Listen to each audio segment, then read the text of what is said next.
दूसरी चीज, एक एक सामान्य आदमी ट्रैफिक रूल तोड़ता है, पुलिस वाला इमीडिएटली 200 रुपए का उसको चालान काट देता है। यहाँ क्या होता है, एयर इंडिया कुछ गलती करेगी, डीजीसीए उसको 1 करोड़ का 2 करोड़ का नोटिस दे देगा, but there no criminality involve नहीं है। तो जब तक कहीं ना कहीं टॉप और मैनेजमेंट कल मैं बताऊं, कल ऐसी सिचुएशन थी विपुल जी, और मैं शॉक्ड था। हमारे रिपोर्टर ने कहा, मैंने पूछा कल शाम को कि डीजीसीए क्या कर रही है, काम चल रहा है, बोला नहीं, दोपहर को इनके सारे बड़े ऑफिसर निकल चुके हैं पिछली गेट से, इनको जवाबदेही नहीं है, इन पर पूरी एरोगेंस है। मुझे लगता है जितेंद्र भार्गव जी टाटा समूह को पूरी खुली छूट देने का डिसीजन ले चुकी है डीजीसीए। बड़ी बड़ी घटनाएं होती है। मेरे पास कागज जरा मेरे को भेजे। मेरे पास ऐसे कागज है भार्गव जी कि 5 तारीख को शो कॉज नोटिस दी गई है कि आपकी एयर इमरजेंसी इक्विपमेंट चलने रही है आपके प्लेन में, आपने उसके बावजूद प्लेन चला लिए, यानी कि कोई घटना हो जाती, लोग मर जाते और उसके बाद ऑपरेशन कवर अप शुरू हो जाता।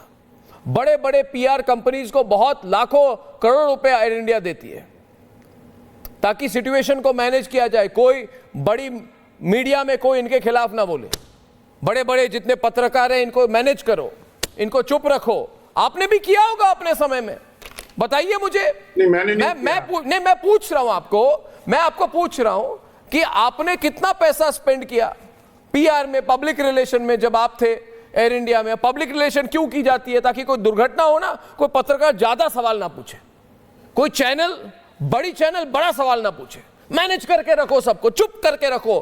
कोई पायलट ज्यादा बोले तो उस पर केस कर दो, कोर्ट की धमकी दे दो। मैं गलत कह रहा हूं पानेसर जी? खुलकर बोलने वाला आदमी हो, आप भी बोलिए। मैं तो जितेंद्र भार्गव को चैलेंज कर रहा हूं, आजकल से लेके ये डिफेंस दे रहे हैं एयर इंडिया की। अरे भाई, इससे अच्छा सरकार के पास आज तक कभी ऐसा नहीं हुआ है कोई बड़ा एक्सीडेंट हुआ हो और एयरलाइन का मैनेजमेंट ने प्रेस कॉन्फ्रेंस करके एक्सप्लेनेशन दिया हो कि भाई क्यों हुआ है। Media fully informed, you will realize that how many times I came on your television, both in Times Now and here, only to give information so that nobody says give information वाली बात नहीं है। 61,000 करोड़ रुपए जो आपने जो आप air India ने रेवेन्यू किए, 61,000 करोड़ रुपए कोई कम अमाउंट नहीं होता। 61,000 करोड़ रुपए की रिकॉर्ड रेवेन्यू की है, मगर आप एयर कंडीशनिंग नहीं चला सके प्लेन के अंदर, या पैसे किसी और चीज के लिए बचा रहे थे, अपने मुनाफे को यानी प्रॉफिट मार्जिन को बढ़ाने के लिए आप पूरे बिजनेस क्लास की। हाँ नहीं, बिल्कुल। अब मैं गलत तो नहीं कह रहा ना, सेफ्टी के लिए आप सीट बेल्ट नहीं लगा सकते। मेरे पास रिपोर्ट है भार्गव जी की सीट बेल्ट नहीं चलती है, जो चेयर है वो गिर जाते हैं, टूट जाते हैं, मगर आप कहते हैं हम काम नहीं करती। हाँ आप पानेसर जी बोलिए ना, आप पूछिए ना भार्गव जी को, पूछिए ना। मैं ये कहना चाहता हूं कि हमने 37 साल सर्विस करी है इंडियन एयरलाइन में, डेडिकेटेड सर्विस दी है। अब रिटायर होने के बाद ये विल्सन कंपनी कहते हैं मैं आपके सारे प्रिविलेज खोलूंगा, मैं आपको फ्री टिकट नहीं दूंगा, मैं ये नहीं करूंगा, अगर तुम ज़्यादा शोर मचाओगे मैं 4 टिकटें बंद कर दूंगा आपकी। अब जो करना तुम कर दीजिए, लेकिन हमारी गुड विशेज ऑलवेज रहेंगी एयरलाइन के लिए। ये जो डिक्टेटोरियल एटीट्यूड आ गया फॉरेनर्स का, this has to be killed. और मुझे लगा था, और एक बात पानेसर जी, मैं ये जानना चाहता हूँ, पूछता है भारत में कोई पायलट नहीं है क्या? भारत में कोई अच्छा मैनेजमेंट का आदमी नहीं है? भारत में कोई सीईओ नहीं है? आप हर बार सिर्फ तुर्की क्या है तुर्की में? आपने ऑपरेशन सिंदूर के बावजूद, मेरे पास ईमेल है सर, मेरे पास नहीं, ये तुर्की से फ्लाइट मेंटेनेंस करना क्या अच्छी बात है? कैप्टन सिकंदर रिजवी से पूछना चाहूंगा, क्या इसमें सेफ्टी वाली पॉइंट ऑफ व्यू से क्या और कोई कंपनी नहीं है जो तुर्की के कंपनी को छोड़ के बड़े प्लेन्स की हैवी मेंटेनेंस कर सके? मैं यहां पर इस शो को मैं कहीं और नहीं ले जाना चाहता हूं, लेकिन मैं एक बात को यहां पे बहुत ही मजबूती के साथ रखना चाहता हूं कि किसकी अकाउंटेबिलिटी बनती है। डीजीसीए में जितना करप्शन है, वहां पे लोग जो बैठे हुए हैं वो सारे करप्ट हैं। अभी भी क्या कह रहा हूं, बिल्कुल अभी भी। और ये एयर इंडिया हो चाहे दूसरे अभी भी चल रही है, बिल्कुल। और मैंने जो दूसरे एयरलाइंस हो, तो मैं नाम क्या लूं, प्राइवेट एयरलाइंस के अंदर सब जगह करप्शन है। और इनके अगर ऑडिट करवा दिए, सिर्फ मेंटेनेंस ऑडिट करा दीजिए एवरी 6 मंथ, सारे जहाज खड़े हो जाएंगे, मैं गारंटी देता हूं, खड़े हो जाएंगे, जहाज नहीं उड़ेंगे। सिर्फ मेंटेनेंस ऑडिट करवा दीजिए। और रही ये टर्किश कनेक्शन जो है, अरे किस टर्किश को आप लोग लेकर आए, मेरे समझ में नहीं आ रहा है। ये टर्किश को बंद कर देना चाहिए। ये वो लोग हैं सादात जैसे वो मैं यहाँ कार्तिकेय काले, पे पीके 30 सेकंड लूंगा। ये वो टर्किश लोग हैं, सादात जैसे लोगों ने वहां पर उन्होंने प्राइवेट आर्मी बना रखी है, इन लोगों ने हर जगह डिप्लॉयमेंट कर रखा है, उनके आदमी आते हैं तुर्की के लोग, तुर्की के लोग भारत आते हैं, जैसे डानाकोर है अमेरिका की, जैसे वहां पे ब्लैक वाटर है, इसी तरह की इनकी सादात के नाम से वहां पे एजेंसी है। मैं तो 16 साल मिडिल ईस्ट में काम करके आया, मैं अच्छे से इनकी हरकतें जानता हूं। ये अपने किसी को टेक्नीशियन बना के भेजेंगे, किसी को सीओ बना के भेजेंगे, सारे वो ऑफिसर्स आते हैं और उनका सिर्फ एक रुख है। मैं यहाँ पे इसको इधर टर्न नहीं करना चाह रहा हूं, लेकिन मुझे मौका मिला, बोल दीजिए आज कैप्टन साहब, बोल दीजिए।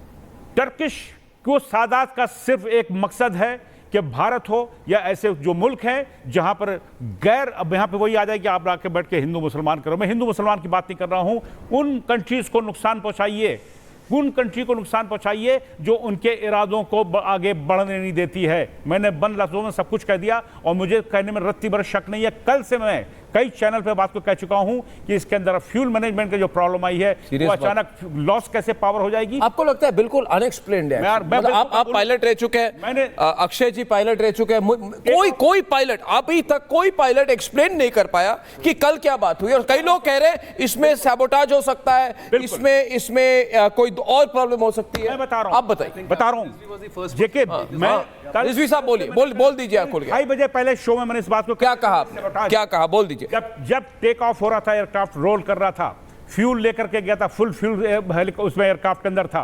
कैप्टन सब्बरवाल बहुत ही सीनियर पायलट हैं, आप जानते हैं उनको? इंस्ट्रक्टर भी हैं वो, लाइन इंस्ट्रक्टर भी हूं सर एयरक्राफ्ट के। उसके अंदर जो को पायलट है वो भी एक्सपीरियंस है, आज तक बिल्कुल नया नहीं था। 1100 घंटे अच्छी फ्लाइंग होती है 787 के ऊपर। जब टेक ऑफ होने के बाद रोल किया है, रोल करने के बाद टेक ऑफ हुआ, लिफ्ट ऑफ होते ही उन्होंने मेडे कॉल दी और 2 वर्ड और बोले थे। क्या बोले? उन्होंने सीधे कहा था no thrust no lift, no thrust no lift. और एयरक्राफ्ट उसके बाद साइलेंट हो गया उनका आरटी और सीधे एयरक्राफ्ट चला गया। अगर आपकी एक वीडियो जो वायरल हो रही है उसको जरा ठीक से देखिएगा, थोड़ा एनलार्ज करके देखिएगा, आपको लगेगा जैसे एयरक्राफ्ट लैंडिंग मोड में जा रहा है। हाँ बिल्कुल, प्लेन ऐसे जाती है, फिर फ्लैट हो जाती है, फिर कोशिश होती है नहीं ऐसे जा रही है ऊपर, फिर पूरे पैरेलल हो जाती है और उसके बाद लगता है कि फिर से एक बार उड़ने की कोशिश कर रही है मगर गिर जाती है। उसको इसका तब उस समय क्या हो रहा था? अक्षय आप भी एक्सपीरियंस पायलट है, आप ट्रांसपोर्ट प्लेन चला चुके हैं, आपको क्या लगा? देखिए सबसे पहली चीज तो क्या, जब हम रनवे पे भागते हैं, जब हमने थ्रॉटल खोला रनवे पे, तो उस समय एक स्पीड होती है V1। अगर हम वो अचीव कर लेते हैं तो हमें टेक ऑफ करना है। अगर उससे पहले कोई भी प्रॉब्लम आती है तो हमें अबॉर्ट करना होता है टेक ऑफ। इसका मतलब है रनवे पे कोई प्रॉब्लम नहीं आई। और यहीं पे क्वेश्चन आता है कि 200 फीट पर ही दुनिया के सबसे एडवांस एयरक्राफ्ट में ऐसी क्या प्रॉब्लम आ गई कि सीधा मेडे कॉल, मैं बताना चाह रहा हूं, स्ट्रेट अवे मेडे। क्या लगता है आपको? और उसके this is what captain Rizvi Singh, क्योंकि हमने सारे एविएशन एक्सपर्ट्स ने, इंटरनेशनल लोगों ने भी सब कुछ करके देख लिया है, लेकिन कोई पॉइंट निकल के नहीं आ रहा। आपको सब यही कह रहे हैं कि ब्लैक बॉक्स रिकवर हुआ है, उसकी रीडिंग्स आएंगी, फाइंडिंग्स आएंगी, लेकिन इस केस में स्पेशली ऑपरेशन सिंदूर और आज जो सुबह एयर इंडिया के एयरक्राफ्ट में बॉम्ब का जो स्केयर आया है थाईलैंड में, उसके साथ हम सैबोटाज को बिल्कुल भी नकार नहीं सकते। बहुत स्ट्रांग एंगल है।